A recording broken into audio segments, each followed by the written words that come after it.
আচ্ছা, দিনের এমন কোনো মুহূর্ত কি হতে পারে যা কিনা কারো বিশ্বাসকে একেবারে সংজ্ঞায়িত করে দেয়? মানে শুধু একটা কাজ, যেটা দিয়ে বোঝা যাবে কে সত্যিকারের বিশ্বাসী আর কে নয়। চলুন, আজ আমরা ঠিক এমনই এক গভীর বিষয় নিয়ে কথা বলি, আর সেটা হলো ফজরের সালাত। ব্যাপারটা ভাবলে একটু অবাক লাগে, তাই না? যে কিভাবে শুধু একটা ইবাদত, একটা সালাত মানুষের ভেতরের নিষ্ঠা আর কপটতার মধ্যে এত বড় একটা দেয়াল তুলে দিতে পারে। হ্যাঁ, শুনতে হয়তো অনেক বড় কথা মনে হচ্ছে, কিন্তু সত্যি বলতে কি, এটাই আমাদের আজকের আলোচনার মূল বিষয়। এটা কিন্তু শুধু একটা নিয়ম বা প্রথা না, এটা হলো ঈমানের একটা আসল পরীক্ষা। দেখুন, ফজরের সালাতকে যদি আমরা অন্য সাধারণ এবাদতের মতো ভাবি, তাহলে কিন্তু একটা বড় ভুল হয়ে যাবে। এটা তো শুধু একটা প্রার্থনা না, এটা তার চেয়ে অনেক বেশি কিছু। এটা একটা সাক্ষ্য, একটা নীরব কিন্তু ভীষণ শক্তিশালী ঘোষণা, যা কিনা বিশ্বাসের মাপকাঠিকেই অন্য এক স্তরে নিয়ে যায়। আমরা সবাই জানি ফজরের সালাত হলো সেই ফরজ এবাদত যা আমরা প্রতিদিন ভোরের ওই স্নিগ্ধ শান্ত সময়ে আদায় করি। কিন্তু এর গুরুত্বটা কি শুধু ওই সময়েই সীমাবদ্ধ? একদমই না, বরং ওই শান্ত নীরব মুহূর্তে যখন ঘুমটা সবচেয়ে প্রিয় থাকে, ঠিক তখনই বিশ্বাসটা সবচেয়ে কঠিন পরীক্ষার মুখে পড়ে। আর এখানেই বোঝা যায় কার প্রতিশ্রুতি কতটা খাঁটি, আর এটাই কিন্তু সেই বিশাল পার্থক্যটা করে দেয়। তো চলুন এবার আমরা আলোচনার আরও গভীরে যাই, দেখি কিভাবে এই একটা সালাতেই আন্তরিকতা আর লোক দেখানো আচরণের মধ্যে একটা স্পষ্ট দাগ টেনে দেয়।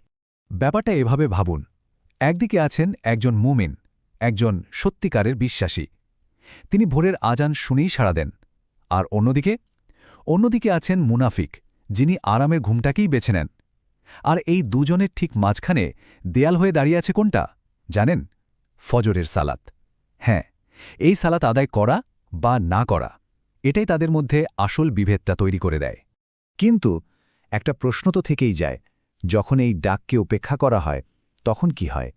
এবার আমাদের আলোচনার সুরটা একটু বদলাতে হবে, কারণ এই গুরুত্বপূর্ণ এবাদতকে অবহেলা করার যে পরিণতি, তা আসলেই খুব গুরুতর।